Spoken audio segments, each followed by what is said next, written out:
দাদা কি হয়েছিল? ওই তো দোকান এসে দোকান খুলছি 8:30টার সময়, দেখি 3 নম্বর প্ল্যাটফর্মে দেখি মালগাড়িতে আগুন লেগে গেছে।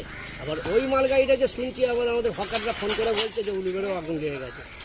এইটুকুনি দেখলাম। এবার গাড়ি ঘুরি রিটার্ন খেলে সকালবেলা অফিসের টাইমে পাবলিকরা স্টেশনে কাঠগোলা বাড়ে বাকি তো গাড়ি গন্ডগোল চলছে, সেই অনুযায়ী পাবলিকরা হতাশা খেয়ে গেছে। বলছি যে এটা কোন স্টেশন? এটা বাগনানি স্টেশন 3 নম্বর প্ল্যাটফর্মে আগুনটা লেগেছে মালগাড়িতে। মালগাড়িতে। এরপর সেই গাড়িটা আবার উলুবেড়ে যে আবার আগুন লেগে যায়। আপনার নাম? আমার নাম শেখ আক্তার।